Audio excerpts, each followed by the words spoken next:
I'm Ashley Brown, and I'm the Executive Director of the Women's Resource Center, and this continues our special edition of A Woman's Place, Life After 50. Our guest today is an entrepreneur, and as my co-host George Schofield pointed out, it's interesting that a lot of times now people aren't doing the traditional retirement route, but actually starting their own businesses and looking at ways to make their future completely different than something they were doing in their traditional work life. So again, I'm joined by George Schofield. Thank you for being here. And Donna is going to help me with her last name. Tortorice. I would have not gotten that even close. So welcome. Thank you. Say more than your name.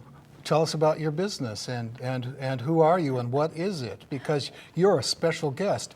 This lady is one of those people who said, no, I'm going to do something different, and she did.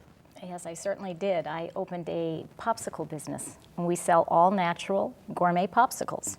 Their retail store is on Bee Ridge, for those of you in the audience and us who want to rush right over their fabulous popsicles. Thank you. I know, and non-traditional. So tell us your story. Did you always have a burning desire to be in the popsicle business? No, I've always been in the food business and also in sales. But my son inspired me to open up this business. He saw the trend, and selling popsicles in Florida seemed like a brilliant idea. And now these are not your average popsicles. Donna developed the recipes in her kitchen at home. I happen to know this story. So talk about the variety of flavors. Well, they're either fruit-based or they're creamy. The fruit-based are made with whole fruits, so you get pulp. They're healthy. They average under 100 calories. The creamy ones are more like an ice cream experience or gelato on a stick, and they're more rich and decadent. Right. Not under 100 calories? No. My favorite is the caramel, I will tell you. Yes? Well, salted caramel. Salted caramel. Yes, salted caramel. It's wonderful. Now you say your son saw the trend. Was it the trend of the food truck trend or The popsicles. The popsicles. More like, they're styled after Mexican paletas. Okay. And when he called me, he was working in Atlanta, and he said, I've got a great idea for you, Mom. You should open up a popsicle business. And I kind of laughed at him. I said, well, I don't know about that. Then I started researching and looking and found out about paletas, and this is, you know, it's been yogurt, and now popsicles are coming into it, and cupcakes. Those were the two major trends. Now the popsicles are coming into fab. I started creating flavors at home in my kitchen, and I tested them on anybody who was willing. And then I decided I needed to actually get them out there to see if the general public liked it. Wasn't sure if my friends and family were just being kind. Right. So I bought myself a little paletas card, and the first day I went up to St. Petersburg Farmers Market.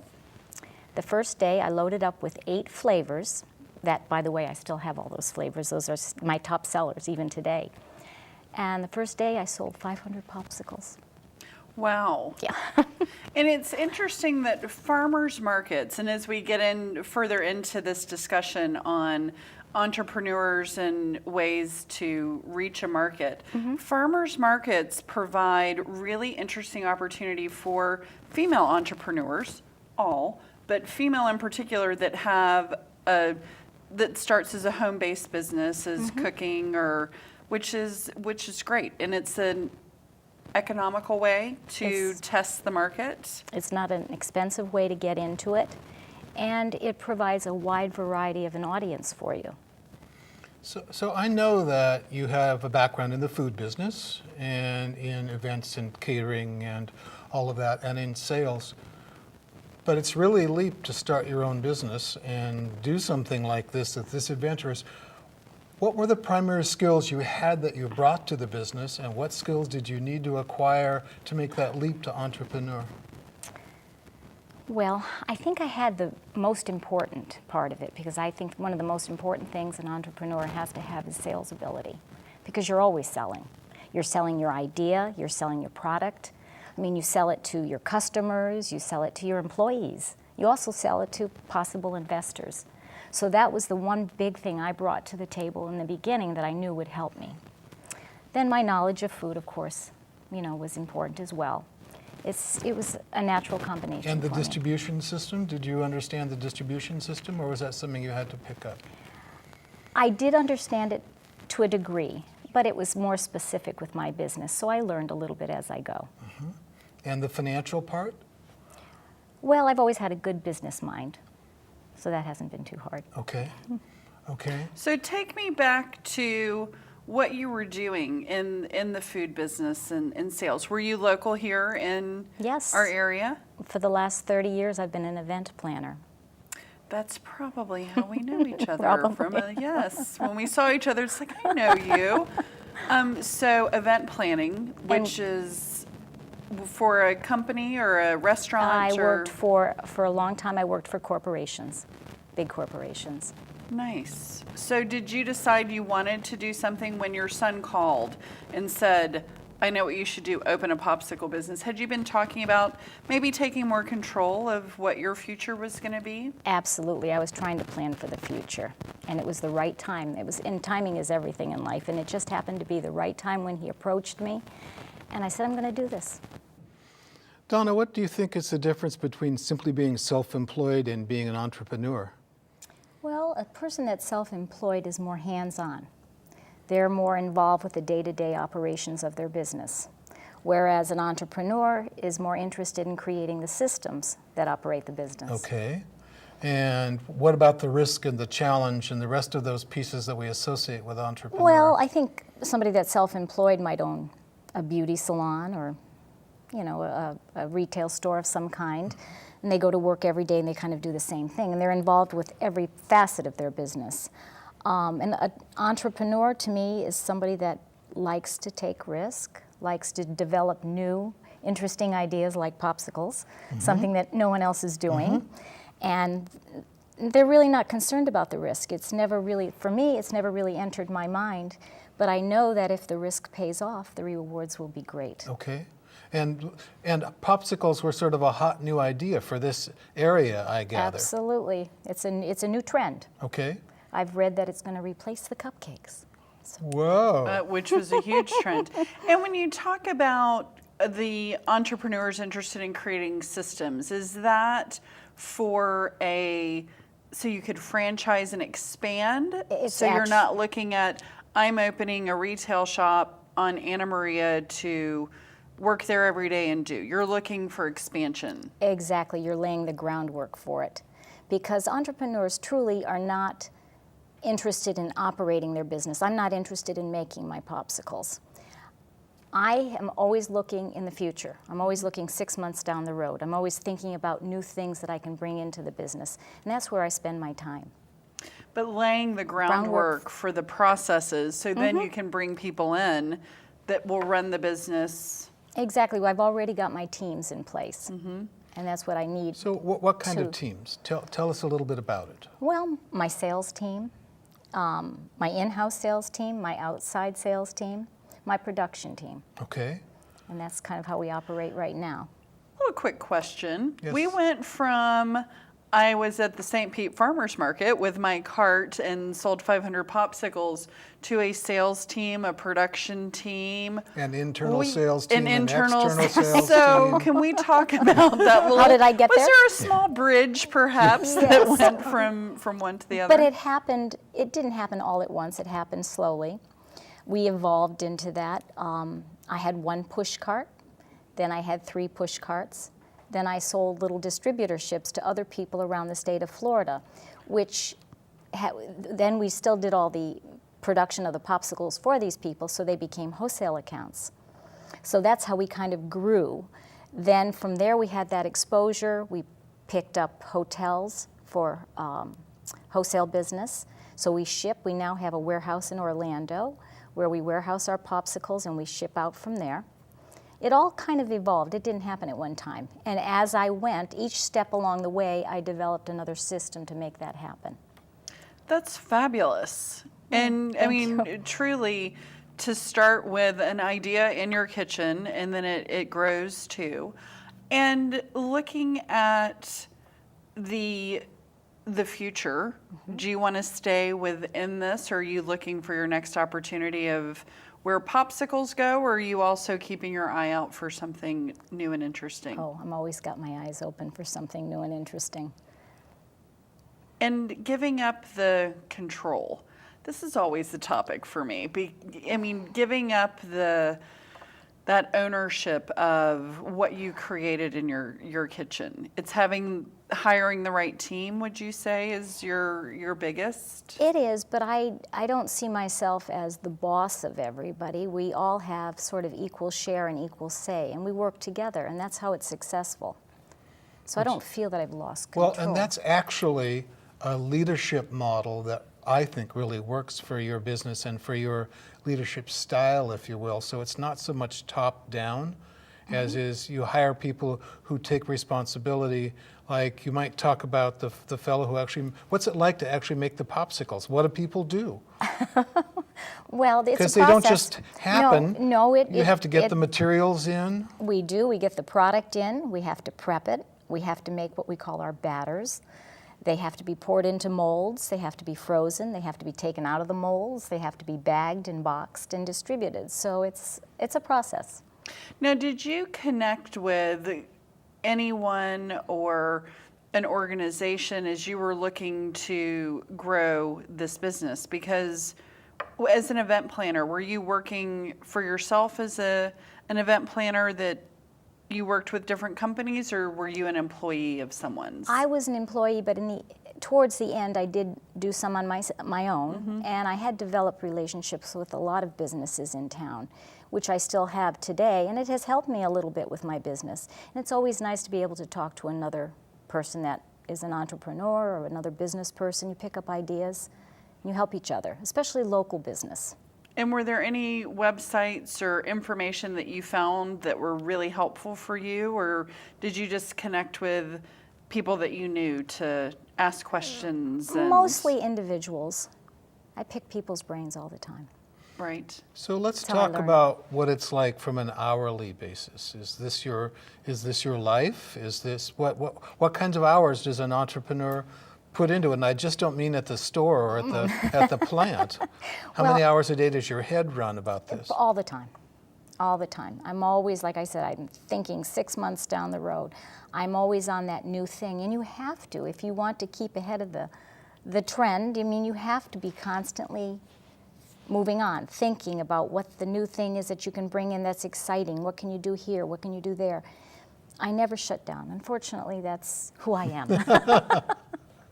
And so let's go back and capture risk for a minute, because what we want is our audience to understand the demands to some degree of this actual entrepreneurial leap. So your head never shuts down. You're always a bit out there in the future.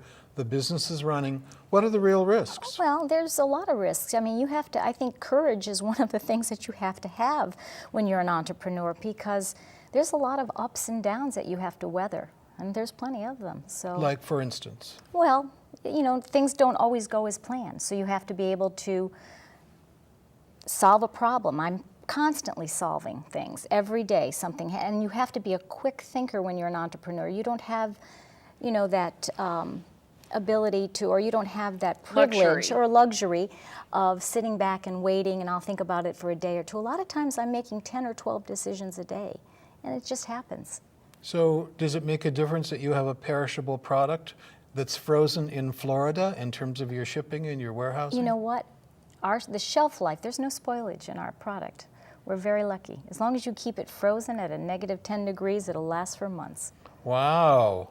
And who are your retail customers? Who buys? Do the people just come in and buy one at a time? You know, that's what I thought it was going to be in the beginning when we opened our retail store, because I was used to that from the push carts. But people come in now and it's multiple sales. I mean, people come in and buy dozens and dozens. I have several customers that do that. And they take them home and put them in the freezer? In the freezer, some take them as gifts for people, you know, if they're hostess gifts in the evenings, birthdays. It's numerous reasons they come in. We pack things on ice so people can take them. Which is Little great. coolers. Well, and definite opportunities dealing with frozen treats in Florida. Now, Yes. George and I have been talking about the theme as we go is that adaptability and creating additional income. And George, I'm going to let you go through them again. The happiest people have three some of the new sources. research says that the happiest retirees have 3 income streams. They have their retirement savings, the interest off of that.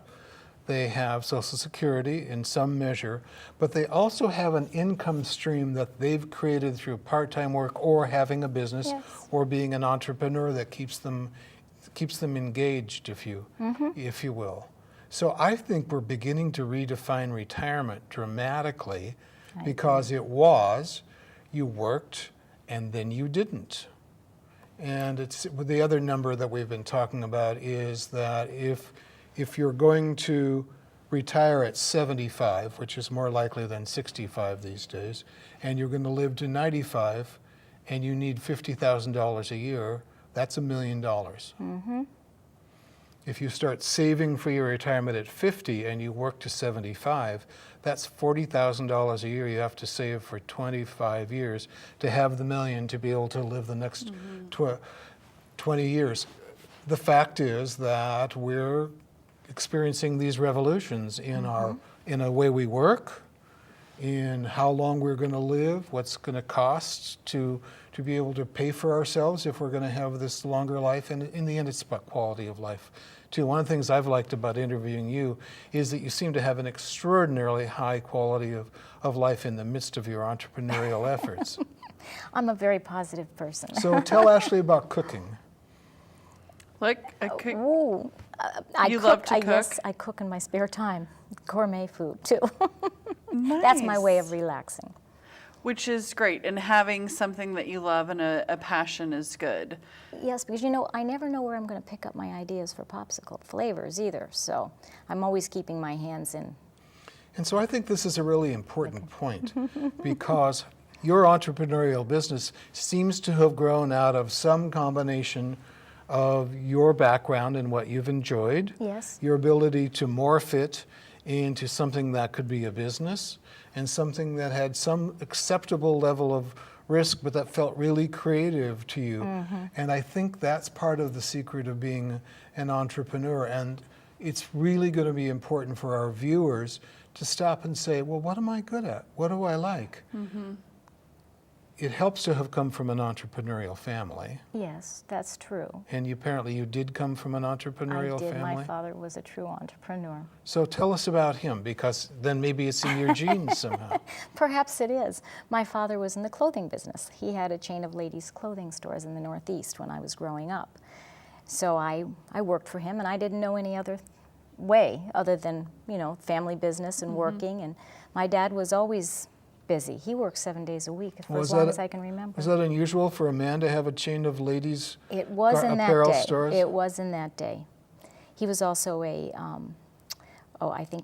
window trimmer. He could trim windows, and I think I told you the story about how I think of my father every day that I set up my case in my popsicle store.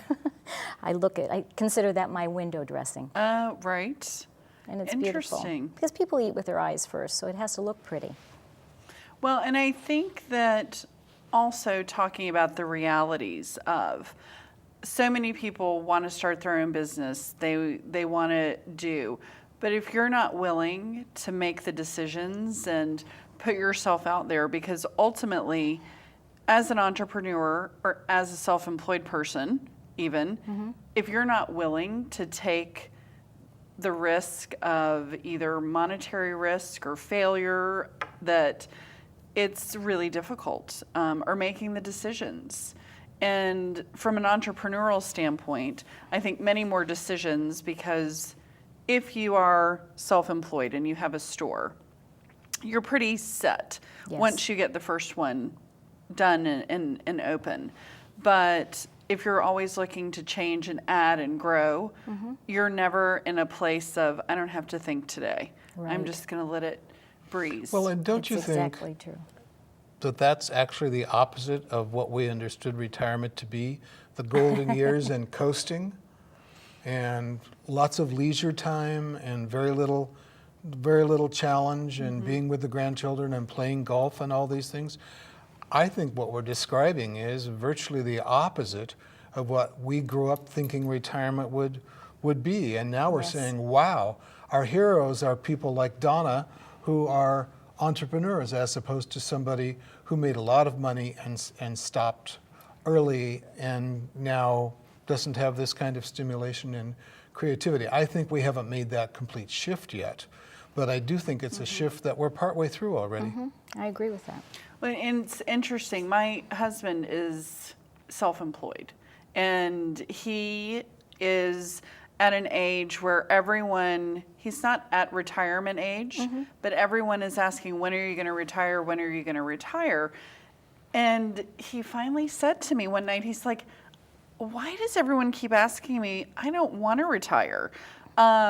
He would be an awful retired person in a traditional sense of, I'm now going to have unlimited free time to sit at home. I mean, he's not built for it. And I think so many people aren't built for not having a purpose and not doing something they love. And he's very fortunate that he does something he loves, and he's created a work life that fits beautifully with what he likes to do, what his strengths are. If we could cut down on the travel a bit, I think he would be in utopia. But I don't think that people are looking at 65 time to check out, because we're way too active and engaged. And so I think having that shift too, that there's not a magic age, unless you're working for a company that you don't feel like you have control. And I think that that's where we have the opportunity to create those futures, whether it's your own business, whether it's tapping into that entrepreneur spirit, whether it's engaging in an organization that you feel like you're getting to do what your passion is and what your strengths are. I think those are the people that are looking for 65. I'm waiting for that minute, or 70.